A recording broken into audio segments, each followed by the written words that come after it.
like the oracle at this particular panel today, isn't he? Yeah. Remaining. I will give you 2 numbers.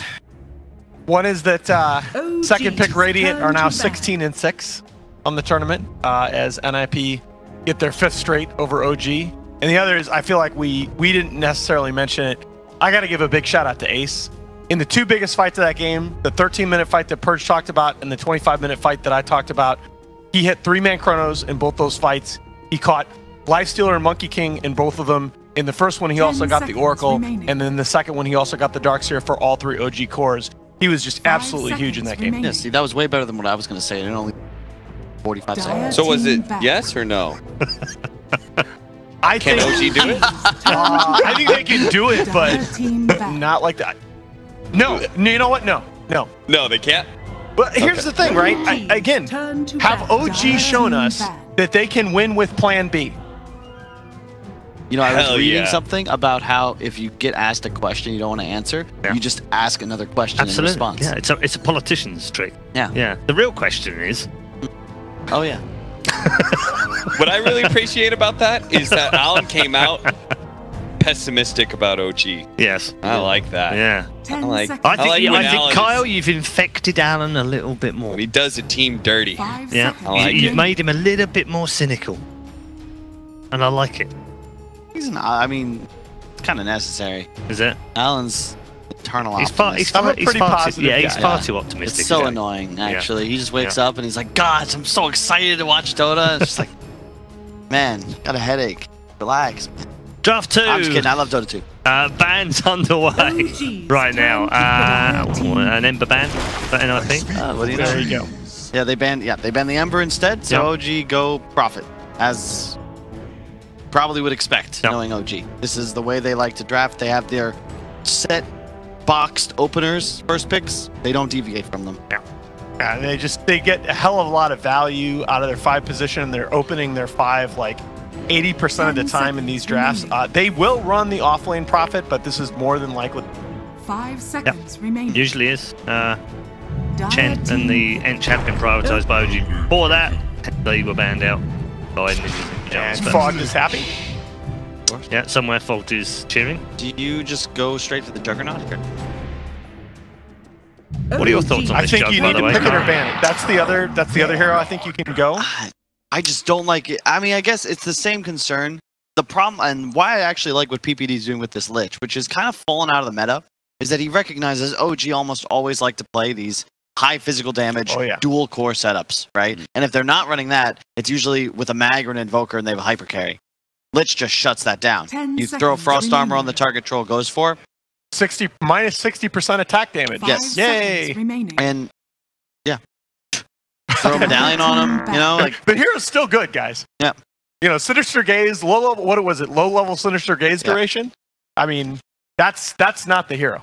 Go back to what we said in the first series of the day, Alan. When you're up against it, bring out your big guns, right? Well, if there's a big gun that OG have, it's this troll, ILTW, who's 3 out of 3 at this tournament. Whenever they've picked it and they've been up against the wall, they've gone back to it. They've done it again. I tell you what, though, you pulled out probably your biggest gun in that last game in the Thompson Monkey King, and NiP looked absolutely ready for it. The big question is, I think NiP will leave it on the table into phase 2 because they're not worried about it. I think so too. Do you still go back to it? Troll's different from MK. MK is not the win condition. Troll is the win condition, and I think that it's more likely, especially looking at the support duo of NiP. There's no real catch there. Invoker looks real pretty in this sort of style, especially when you have a Furion as well, because you combo the whatever way you play Invoker. Okay, it could be Sunstrike, could still be Quas Wex. Either way, you combine high mobility or global with another hero that provides super up tempo pushing power along with more and he can help AoE Invoker. damage. He can help Invoker pressure that tower if Invoker ends up dominating the lanes. Again, these heroes like Nature's Prophet and Chen. I know this is a point that Kyle likes to make a lot, but the way that they're able to tilt the balance in the lanes from a very early time, the way that they're able to deny these lane swaps that we saw being so impactful at the last minor and major, it's so impressive what they're able to contribute from so early on. I like that. I like that mag ban. Again, we mentioned the 10 game win streak that OG has on that hero, going 2 patches back. I just like Cap's just not providing insight. He's just waiting for. He's recognized that there's no use trying to. I'm just settling into the groove of you two talking. Yeah, I'm okay with it. That's what I'm talking about. Do you ban OG?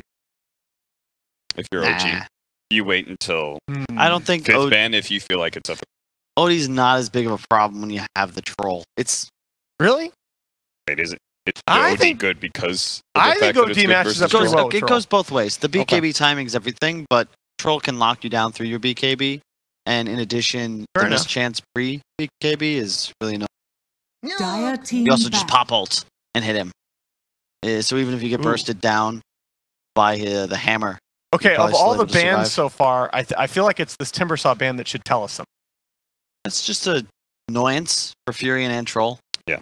You just can't kill him with these heroes. Okay. I think it's really important when you this Furion port, and in some ways Troll too, that you don't have a hero that just doesn't care about this harassment of right? Because he doesn't give you a whole lot of team fight support. So you really need to make sure you. I was going to say that I thought the Timbersaw ban might make it more likely that we see a Furion core, but I'm with you on that point as well. Yeah. It's not bad here because the supports have a hard time hunting you down, and Core Prophet can just body this duo of NiP. They need a lot of levels to come online. It'll be cool, interesting to see what NiP does on the turn here. I feel like. Okay, there's the answer. So we haven't seen the Jerax hero yet. Again, OG have been saving that Jerax pick for 5th in a lot of these drafts. And they're going to take out the Air Spirit. I like that quite a bit. Ooh, you bad here. Or Pug. Okay. I liked Brew. Brew? Yeah. Well, a lot of options. I tell you what, here's why you didn't need to ban OD, right? Because you're going to take it away with the Pugna. Yeah. I really like Pugna ET as well. I think whenever you have the Elder Titan, you want to have some hero that can utilize the Spirit's magical resistance reduction. Pugna's perfect with that. You also apply some of your own. And the way magical reduction scales, I believe it's multiple or additive. So the more you have, the better. 5 seconds remaining. So if you have just Aether Lens Dagon, I mean that's the perfect such a great adjustment. You've got 3 heroes from NiP that can't stop dealing damage. It's a dream for any Nyx just walking in Carapace. I'm so glad that they did that because they'd been saving the Jerax hero to the end of the draft. But when you have that Nyx available that has been just shooting up everybody's charts in this tournament and is such a great pick right here. 10 seconds remaining. Question is, do you just pick Invoker anyway? Faceless Void. Man, I wish OG would pick Mango. Lycan. Okay. Well, you see the name of the game when it comes to OG. Well, they're bringing Balto and his friends. I tell you what, you got to hear now. If they try to go double Midas, they lose towers. They hemorrhage towers. In this game, NiP don't have that free Aegis taker either. Their draft is a lot slower, once again, but you still have a ton of team fight potential. You said Ace had dropped 3-man Chronos in both of the deciding team fights in Game 1. I think you'll have to have a similar performance here. And OG, I think if they play their cards right, they could be at a position. Lycan is scary, especially when you combo it with the Furion. You might hit a point, Troll as well, actually. 12 to 15 minutes, you will kill tier 3 and Rax in 20 seconds or so. And that's why I honestly wonder, you really have very little to chase Furion into the trees this game, aside from the Chronosphere itself. And you got to wonder if they just go full push here and pick a support with their last pick. I mean, it leaves you vulnerable to the team fight. I really like a Slardar last pick for NiP.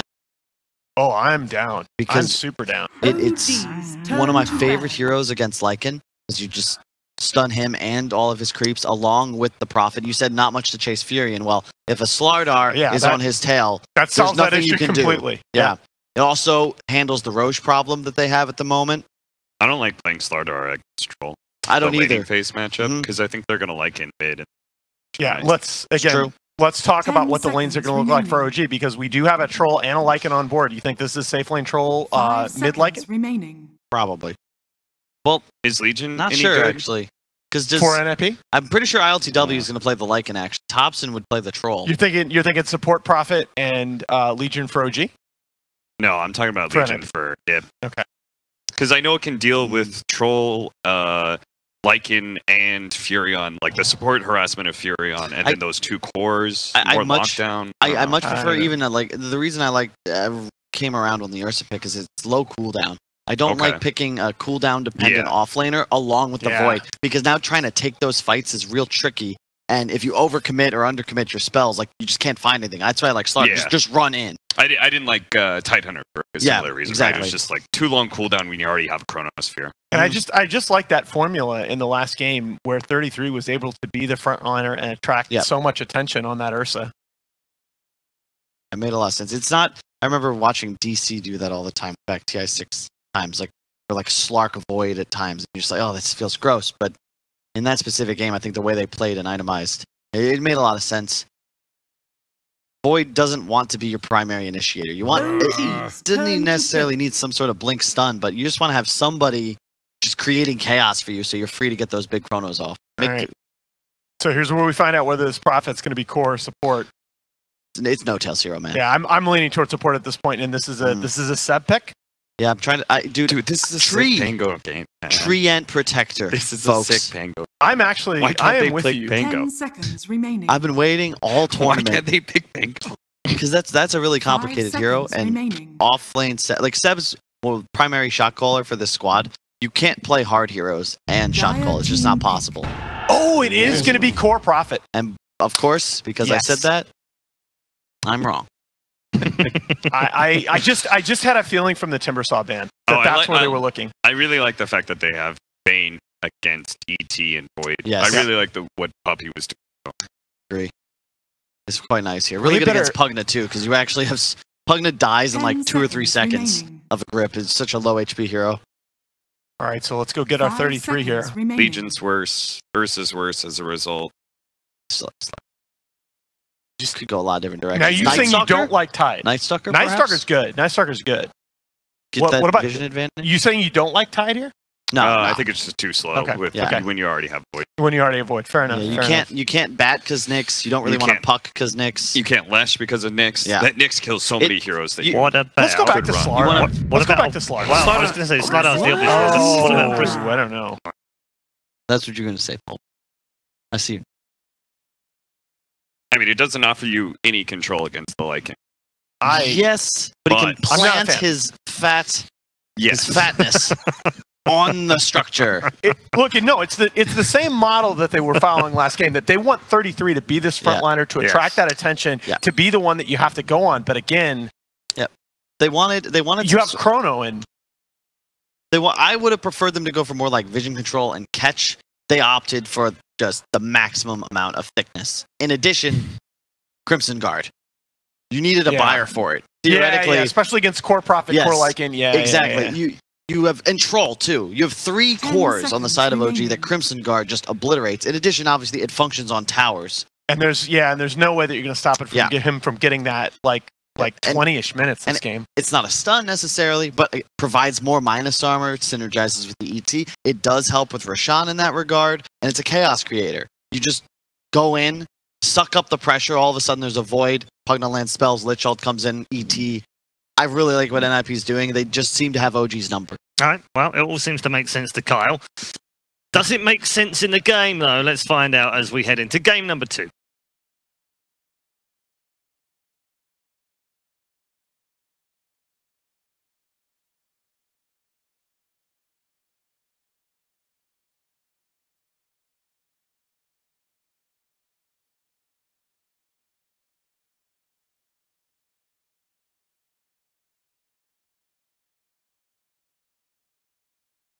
Ninjas in Pyjamas versus OG. Game 2 just about to start as we get ourselves ready for this one. And Fog, please tell me, this game, surely it can't be as bad as game 1 for OG. It's got to be closer at least. It definitely should be. So this game, they actually have a way to punish. They have ways to push buildings. They have ways to take objectives. That last game, like we were mentioning, they had this armlet into Desolator Lifestealer because he had to try to make up for the fact that they can't hit buildings. They can't actually take structures very quickly. Now, they've got Lycan, they've got Troll, and they also switched.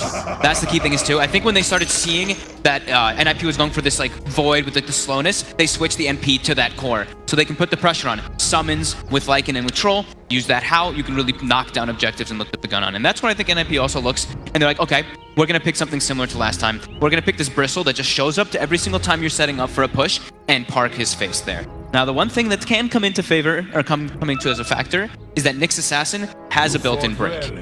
When Nyx does hit 6, your Vendetta does break for 4 seconds. So that could be something we have to watch out for versus that Bristleback of the Bristleback. We'll see how good of a game Ace is going to have this time on the board. Because it sort of was said already, surely he can't get away with a Midas Battle Fury this time around. The pressure's going to be a little easier for OG to execute against any sort of greedier builds that NiP might try for. Yeah, and they should be able to actually put more pressure on him in the late phase. Now they have an NP with a Nyx Assassin, they're going to be able to actually hit him and make it matter. Before it was a Darkseer without a melee hero. It was a Darkseer with an Oracle, so they can't actually put the gun onto this Void at all to slow him down. It'll be Saksa who secure that camera. Both of them. Bada actually coming in with the early movement towards bottom as they are going to look towards Notail. The Frost Shield slowing him down with the Quill Spray stacking up. 33 finds first blood onto the Notail Bane. So they're actually going to just be switching it a bit here. Putting the Bristle in the mid lane and putting the Pugna actually to pressure the bottom. And now a switch is also coming out from OG. So they want to get the proper matchups. They don't want the Lycan versus the Bristleback. Question is, are we going to see NiP then move again to try and force matchups that they want? They already are. Look at that, Pugna's already making the move over. 33 is just clearing the creep wave really quickly. He's got Mango, so if he wants to just TP down bottom, he will be able to do so. I mean, that's the thing, right? If he's sort of committed with this, what, 4 Mangoes, well, he's, put one of them, but he's still got 4, another one coming out, ready to go. He's actually just going to walk, save his TP. He has to be using them aggressively. He wants to go against that Lycan top. They get the Astral onto Seb. He refreshed the Spirit too, so he keeps the damage. Couple more hits should do it. Ace jumps forward with the Time Walk able to block him off and get another kill already for NiP in this first minute of gameplay. Nicely done there by Saksa. That's the one thing, your Nature's Prophet, you can put pressure onto the Void, but you have to watch out. When a creep wave comes in and the Astral Spirit comes out, then you're even just adding more damage to this ET. And Saksa again, plus 78 damage, just gonna give it to Seb. Couple hits, 3, 4 right clicks. The stun to Saksa. Nice little body blocks as well. Using the Treants to try and allow Seb to get those extra hits in, but Saksa's able to still walk away. This bottom lane, 33 in PPD and big potential to be aggressive, especially with the level 2 being hit now. He's got a point in the Nasal Goo. So I love that build. Combined with the Frost Shield and obviously the Blast, it's a scary lane for these two. You can see why OG tried to dodge this so many times. They can very easily die down here to the dives. It puts so much more pressure onto the lane when you go for this blue build that I've been seeing now. And as mid, the nice thing about the Troll when you're versus Pugna, Pugna still can give you tons of harassment, because the one thing Troll does not really like to play against still is lots of heavy magic damage, is that you will have your Whirling Axes to secure last hits when you do get decrept. However, Fada will be able to find actually an Arcane Rune in that top rune. Be pretty painful for Thompson. Let's keep Blast going even easier. Yep. This bottom lane, we can see NiP starting to now play behind the tower, being in position to manipulate the creep wave, and at the same time with the Frost Shield, threaten the lives of the two of them. So RTW and Notail really have to be so careful how close they get. Notail already very low on this Bane. He does at least have a stick. They can help him out a little bit. He's going to come forward again, try and poke towards the two of them. Whenever they have Howl available, they step up. You see that because they got the extra armor as well as that attack speed and regen, so they can actually start to trade some hits. As Notail. Oh, they'll get the kill. I mean, they've got to be so careful down there. I think they might have been a little baited there because I think 33 was actually out of Mangoes, and that was actually PPD. I believe it was. Yeah. So they obviously checked 33's inventory. They're like, hey, he doesn't have a Mango, but PPD did. Yeah. So a bit of a misread there from Notail, staying too close to the Bristle. Still a very strong lane coming out. This Bristle Lich can put so much pressure. ILTW, he's still farming. He's having to spend a lot of money on the regen, but it's okay because you're Lycan. You can go for that Hedress build, and it's not bad because you're going for Dominator anyway. Sustain. Doesn't have the Feral Impulse build though. He's got it for the Wolves and the Howl for the Protection Pass rather than him having any of that regen. He wants to be able to help out his support to actually be able to try to zone out those heroes. Bottom again, no tell. Getting some blue stacks on him. He's got the Howl, so he's a little bit tankier. Is he going to be tanky enough? He's already used his stick charges. So it looks like he will be able to get away underneath the trees. 33 not quite able to continue to dive for him. Of course, it is worth remembering that with this pressure that NiP is putting on, it is costing them a lot of mangoes. 33 and people giving quite a bit of mana regeneration to be able to be as aggressive as they are. They're now back in a position where 33 is out of mana. Him or PPD without any mangoes left to pop. In mid lane, Thompson's actually doing a little bit better in the last hits. He's had to spend a lot more money on regen though in comparison to Fada, so his net worth is actually a bit lower than that of the Pugna. Sansa did just deny himself to the creep camp and go for the quick trip back to base. Not the quickest. Not the quickest, yeah, rather than going towards the tower. But obviously a little bit safer, diminishing the chance of OG having a look into his death. His bottom lane. Has to sleep him. Too much pressure going on to LTW. Does have 7 stick charges, now 5 on no-tail as well. I mean, this is the dream for stick charges. As you say, he has got a stick to rely on. 33 knows that. Won't overstep the mark and get too close to him. We get another goo out. PPD now TP's in, Frost Shield. PPD killed the bottle. They are going to bottle him up a little bit. 33's got another pull spray ready to pop, and that'll do it. There's another kill for NiP down bottom. They look towards RTW as well. 33 with that 1 point in the pistol pack, it's keeping him safe from these walls for now. Is it enough damage from the walls? He's got the charge. He'll be fine. He'll be able to bottle charge. The walls will die as NiP just continue to get the kills with this aggression on the bottom lane. Mid lane, Thompson. That was super clutch by PPD refilling the bottle there for him. Thompson getting aggressive onto Fada. He will have to do it. Yeah, that was a really good play down bottom. Just that little bottle play, literally saving 33 and getting himself that kill, and being able to set him up to get those 2 bounties. So 3 bounties the way of NiP, as they are leading right now 4-0, but you do see... Look at the CS. Yeah, top lane is putting a decent amount of pressure onto the Void this time around with that Nature's Prophet plus Negs. Seb, 26 and 15 on the last hits and denies. He's been able to, as you said, take a fair bit away from the Void. Yeah, got punished the one time for stepping up a little bit too far versus DET, but... Time's out. I'll let a few of the stacks build up, but of course be able to sit back and use the sleep defensively, making sure that 33 can't dive any further. Saxo just had plus 160 damage, walked in, gave him a little bit of a beating, but the Howl comes out now. They're looking to put a little bit of pressure at the top, but wear off. So the nice thing about watching Lycan is just how this Howl works now. I mean, of course, it's always been global, but it's just different the way it works now in comparison to what before. Rather than giving damage, it gives 3 different components. And Thompson, and diving the tower. He's tanking the tower hits. He's trying his best to nuke down Fada with the throwing axes. Does get the root off Fada. 1 more hit will do it, and he will get the kill. Thompson now turns towards Ace. Ace will keep the distance. So to be a little careful how he pokes. Thompson now tanking the tower. Ace should be able to time walk forward and get the killer response. Thompson again with the axes there. The mischance means Ace can't quite finish him off yet, as he'll still continue to play around with him. Thompson, Spirit's going to be thrown out as he will surely finally die. Extra TPs are coming in. He's creating a lot of a distraction as there's the final Decrepit Fire Blast to eventually finish Thompson off, who stays alive long enough for Fada to respawn and actually get the kill himself. I mean, that space created. He forced a Void TP and ET TP. Now the top lane is abandoned. They have to just walk their way back up there for NiP. And Ace actually looks like he's just going to be staying mid, and they're going to be maybe moving Fada. He doesn't have boots just yet, though, so a little bit risky.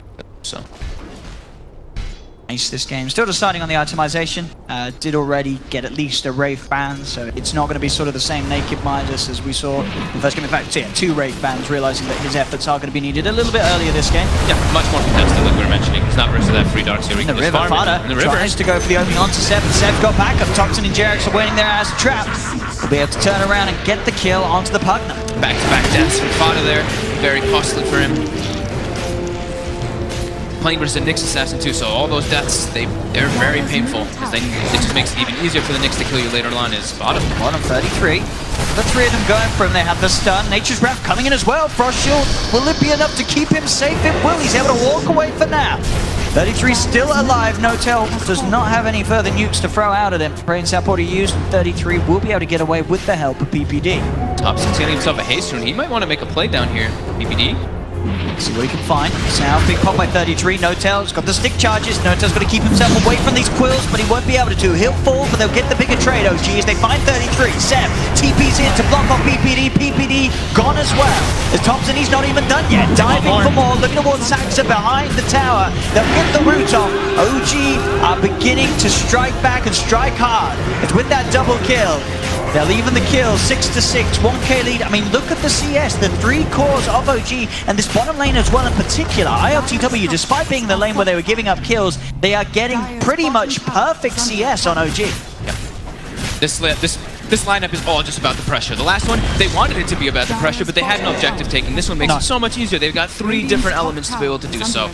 And even with this itemization, they've got the drum on the Nature's Prophet, and now Seb's like, I can just go back for the Midas myself. We actually have a very comfortable position in this game. They absolutely, this time around, OG can be the team to get away with those Midas pickups. And as we can see, you have Ace, he knows, he's got the treads queued up. He has to do something a lot sooner in this game. This isn't a Midas Battle Fury game for Ace. Yeah, I think Seb can be the one that goes for the Midas. The other ones, like, I don't think they really want to. Like, Book is just...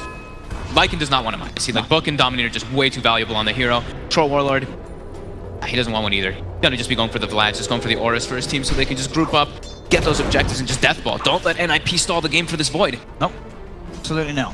NiP, they'll give Sax a bit of space in the mid lane. They need to try and find that 6. This is when NiP themselves can really start to react to the plays, because there is that Void Elder Titan combo. One of the strongest in the game if you get the perfect angle. The Chronosphere into the Earth Splitter, it's an incredible amount of damage that doesn't rely on you.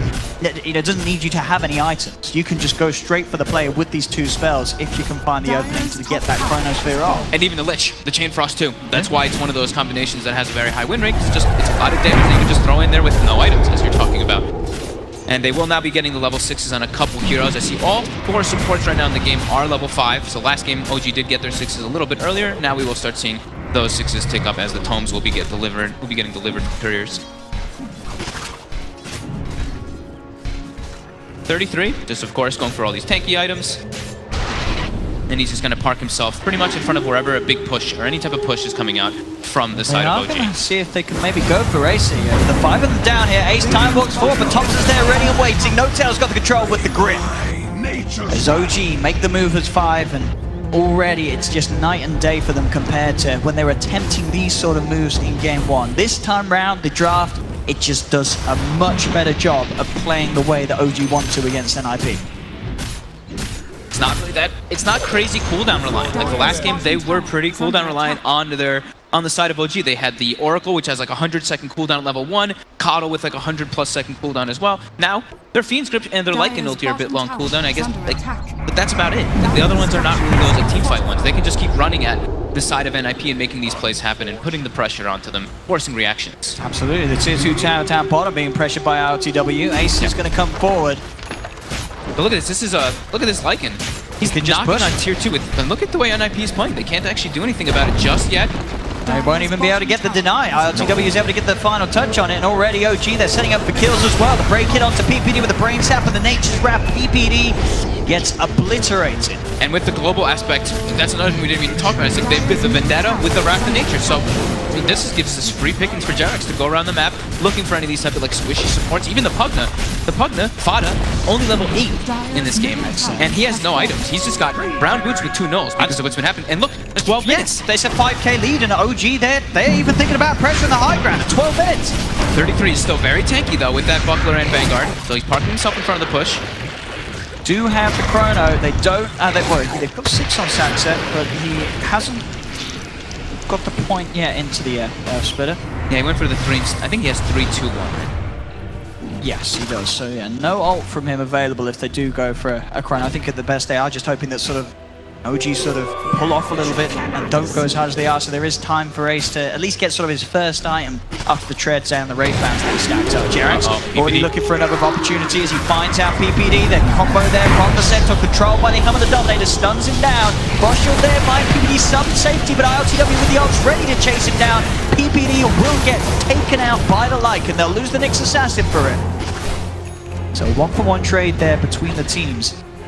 But even trades, of course, just going to keep OG in the driver's seat. Seb has got that Midas finished and on its way out. Already on top of that, 1,200 gold. And every time they have these ultis up, they match each other's cooldowns, right? 60-second cooldown on NP ult, 70-second cooldown on Vendetta. JerAx is just going to keep looking to make those plays. So if you're NiP at this point, you sort of realize that the OG's momentum, it's building up against you. What is the plan? And you look at Ace, he has 1,500. What is he thinking about itemizing for? He's queuing up the Battle Fury. I don't know if he gets away with this one, Giannis. he wants it. You can understand why he wants it versus the Lycan. But sure, it's and he wants it to get to the late game, but yeah, they're going to be struggling. I mean, this is OG's timing where they're going to get this Roshan. They're going to look to just end the game. And they're getting kill after kill. They'll be able to find the Eldertine out of it. Decrepify does come out with a Frost Shield. It gives a little bit of an opportunity for Saxon to walk away, but the Sleep's there to cancel the stop.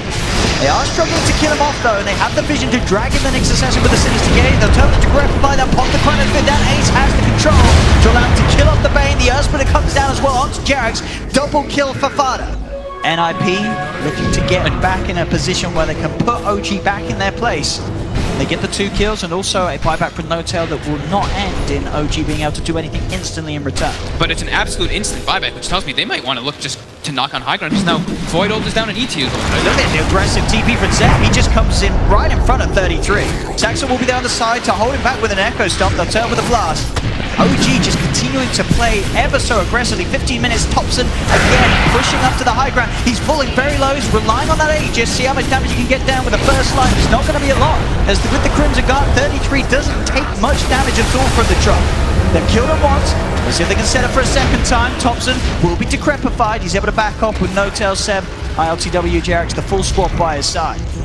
They're just trying to stall, buy time, have 4 heroes positioned in the base for NiP so that you can let Ace just try to farm it, get the item that he wants to get so they can stall, take it to the late game. That's the only way NiP can take this game. Oh, Thompson will find Ace. Ace did jump forward into this. He has the time dilation. Just keep Thompson far enough away to allow Ace to get another time walk off. No-Tail's still smoked. He's hunting as well. Ace. They can find him because he's probably going to go for TP out with the time walking to the trees. He should be pretty impossible to get. Indeed, Ace will manage to escape the 2 of them trying to find him down bottom. Make sure he does it in the safest possible way. So yeah, NiP just has to hope for these type of situations where they get multi-hero Chronospheres with the ET ulti. Because like you said, they still have high damage they can throw into, both from that Chain Frost and from ET. And we sort of saw already that the fact that they have got 33 with the ability to just rush that Crimson Guard, it is going to do a lot in terms of slowing down OG's squad. The Crimson Guard makes those pushes that little bit harder. If they make, in an ideal world, OG were getting the tier 3 tower at least before Crimson Guard was online, but now it's a whole lot harder for OG to push. Yeah, definitely. It's like, sure, you can use the Lycan 3, the book, to dispel it off of heroes, but you can't take it off buildings. So that Crimson block will always be really obnoxious whenever they... OG, sort of their best bets to look at easier targets still. Tier 2 tower at the top, still ready for the taking, and Seb is beginning to push the wave around. Time is certainly being bought for NiP. They're slowing down that initial jump forward in speed and momentum that OG got going. Ace, 2,700 gold, still holding on to it. He's yet to invest in any parts of the Battle Fury, who could definitely still be considering other alternatives. But the temptation, as you say, has to be there. If they feel that they can get away with the Battle Fury, they'll certainly commit for it on the Void. Yeah, definitely. And the big thing is, too, they killed the Aegis very, very quickly after OG had picked it up, so now they're feeling a little bit more comfortable to come outside, but constantly it's OG pushing in the side, just pushing in the waves. It makes sense with their lineup, right? Just with the Nature's Prophet, with the Nyx, they're threatening the map so much. So it makes it really hard for NiP to really defend these towers, because 33 is the only one who really feels safe to do so. If Fada shows up on a tower, he's dead, if he doesn't have the majority of his team backing him up. So they're sitting as 4 and just letting Ace play completely alone, and he did pick up the Demon Edge now. He's committed. He's committed. I think it's fair to do so. I think he's sort of realizing that at this point, with Tier 2 towers still top, Ace is likely to at least have the Battle Fury before OG once again trying to push up to Tier 3s. In this case, he should be fine to get away with it. Then, of course, the question comes into play is, are NiP going to be able to hold off long enough for him to farm that first major item after the Battle Fury? That's when you can truly tell if it paid off. And it's not like they're not farming is the thing too. It's not like OG's like super rushing the issue. No, you see Troll's farming some Ancients, getting them even stacked up a bit too to farm more. Lycan's farming the enemy Ancients too, so they're taking as much of the farm off the map from NiP as possible. And as we said before, like Seb went for the Midas, so he's alright with this. He's like, this is great for me. I itemized for this. I didn't go for some type of like mech or some just super timing push on the NP. Sure, I have a buckler, but I have my own way of making sure that I stay relevant and staying farmed inside of this game. So you see that gold lead, it's increasing at a faster rate for OG, and same thing with that experience. Even though NiP is stalling, farming way more of the map since they it's way safer because... We'll see at what point they do decide to push again. I think it could just be the case of waiting for the extra auras, RTW, to get an AC done. Sure, he's only 1300 into it, but this speed and the fact that they know that NiP are also themselves trying to slow the game down a little bit, they should be more than safe to farm up the Assault Cuirass on the Lycan before trying to pressure the high ground once again. Jarrex to try something there with that Spike Carapace, but all of NiP are positioned behind. They just got hit by that Wrath of Nature, so they're gonna know wards there. Sentries placed down instantly. So a quick wave up top. It's the tier 2, Thompson will push on. The rest of OG heading up there. 33 is actually going to come in and look to defend it. There you go, LTW. With the ult, and the army just gets on top of him as 33 has to be a little careful now. They're just splitting up the map. They know that NiP doesn't want to be splitting up. They want to be traveling as 4 with the Void split up elsewhere. He's having to use the Chronosphere defensively. He has to pop the Chrono, get out of there, will be able to do so.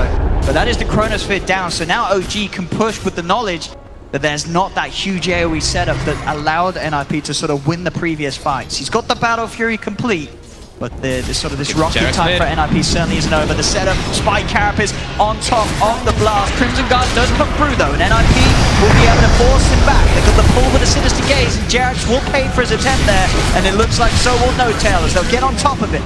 OG try and poke. A little bit of a weak one with just the 2 supports there on the front. It instantly gets shut down by NiP's presence there as they were ready to react. Little over-aggressive. He was pinging him for quite a while too, just trying to make the plays over and over on Kafada, but NiP, they're all right, right outside their base. They're all going to be right there. But that gold lead is still, it's just continuing to rise faster and faster for OG. It's the same thing with the experience. It certainly is, but they're struggling to sort of take it to the next step at this point, OG. They're about playing with Aegis though. They're going to be going for that Aegis and then looking for the breach. And they should, in theory, be able to get majority of those Roshan fights in their favor because they just have that map advantage. They've gotten all of the outer towers and they still have all of theirs. So they just got that extreme map control that should allow them to keep getting those Roshans and keep putting the pressure onto NiP. Alright, good warding from NiP will get them top tier information on Jarrex's position. But there's a book 3. They can start to clean up the map, get that vision advantage on OG's side.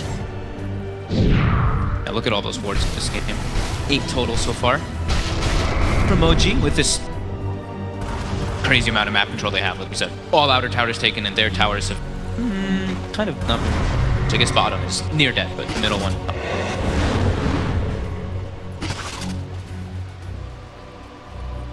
10k, 11k, it's hovering around OG's lead. Still increasing so fast though. About 5 minutes ago or 6 minutes ago, it was a 5,000 network. Now we're all the way up at that 11k, and it's been NiP getting a couple kills during that time. Just making better use of the map and just having more.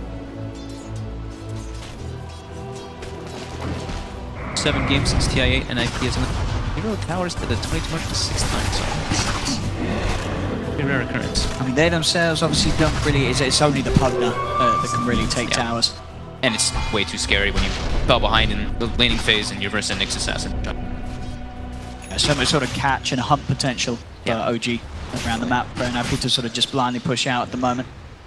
So most of the times you see these movements, you'll see them do it as a group. So 4 members of NiP actually over in OG's jungle at the moment, as they'll set up for the push onto tier 1 tower as the 4 of them. Dire are scanning. They're pushing in there, allowing the Pugna to sit back, hold the fort. TPs are coming in. Jarrex to set things up. Saxon gets the stomp off though before Jarrex pops the Spike Carapace. He'll buy time for 33 to TP out in front of the lane. Saxon gets to the trees. Jarrex goes for the blind stun, but will be just off the mark. TP out, already successful. Saxon will honor him with a tip. They force the reaction from OG and they get themselves a tower, so nice little move. They even get a deep ward down too, so they get some little more information of the map for NiP. And OG immediately, they start drawing lines. They want to start making plays. They are a little split up. They quite have Jarrex with them. He's heading over to join them. Fada trying to lead in onto Nota. We'll be okay. And OG, they are getting close to that item that you were talking about, that AC near finished for that Lycan. And Roche is going to be spawning probably around the same time that he gets it. About a minute 40 seconds left on it. I mean, that's got to be the plan for OG. Get the AC, get Roche, and then try again to see if you're then able to break the high ground. I think Aegis, Cheese, and a BKB on the troll would probably be How close the is ideal. He's still a bit far away, but he absolutely needs it. anyway, just to deal with the Pugna in particular. Nature's Wrath comes out. We'll learn that NiP are being watched by OG. Snowtown holds back the pistol with a sleep ace. He's his opportunity. As he'll just pop the Chrono Earthsplitter as well, actually, with his kill onto Jerax. They get the Nyx Assassin, but that is two of the big ults gone. They're not going to have them around for the Roche. point. Yeah, the Roche is ready. I mean, I guess you not sort up of just yet, but it's been a slow-paced game, so I guess NiP, if they feel they see an opportunity like that, they won't hesitate to take a kill. It's only 10 to 12 at 24 minutes in. So I guess just confident that the Chronosphere is going to be back up by the time they feel pressure to fight again. They might just feel like fighting into that Roche is just extremely difficult anyway still, with the items that they have versus what OG has. As you said, they may just let this go to OG. And I mean, they have the ET, who's... ET and Chrono are the kings of teamfight, but... Did he steal something with that? I'm trying to see if ETP took Did he try and get me? No. He had a lot of money on him as well when he died. Had a 4k gold, so he would have lost a bit of it there. He's going to go for the... he TP'd literally into their, deep into them. Was it a misclick? Did I miss something? He's not picked up anything. I don't see... I didn't see if he was trying to steal something, if they had a gem or something, like... Seb? Yeah. Can we get a replay? I wasn't looking, actually. Yeah. Oh, well, it's okay. Bit of a question mark there on that one. I can only imagine maybe a TP clicked on the map and by accident rather than clicking down somewhere else in the game. Maybe something, because his teammates are tipping him, and even Jerax said, how did this happen? So, a bit of a question mark there. That'll give a little bit of pause. Maybe he'll blame the keyboard or something, I don't know. Maybe so, I'm not too sure. No. I don't think Seb's sure either. That's why we do have a pause here, I'd imagine. We'll see what's going on. You see Thompson sort of looking at him quizzically as well, saying, Seb, what's going on here? Hopefully whatever issue it is, we will be able to sort nice and quickly. Yeah, not quite sure what the problem is here. They're gonna get all the timings at the same time though as they bring this down. BKB will be able to come out for the troll at the same time as these big. 2 and we're still down for about 35 seconds or so. Splitter's gonna be up in Splitter will be up in time for it though. It's true. I mean, and even just sort of the ET without the Chrono, as you say, can still cause a bit of a nuisance for trying to start the race, just throwing the Spirit in. It's frustrating. Probably going to be able to slow them down long enough to get the Chrono back. And 33 might just run over there, but actually, they take it so quickly though, OG. With the troll on the front, Thompson already bringing Roche down to half of its life. NiP are heading over, getting some sentries down to deward the vision, but they won't get themselves anywhere near the pit before it's gone, as OG will take Roshan, they'll take the Aegis, and they'll take themselves the cheese. Yeah, no Chrono, not wanting to try to make some crazy fight without that. Even if they do have this very farm bristleback loom part of himself in the front, he's starting to fall behind a little bit. And he is playing versus that break mechanic. Makes Assassin. But you just look at sort of the 3 cores of OG at the moment compared to NiP, and OG's cores miles ahead, especially Seb. He's queued up an AC as well, but there we have one. He'll probably notice and change it before he sees something. Just profit.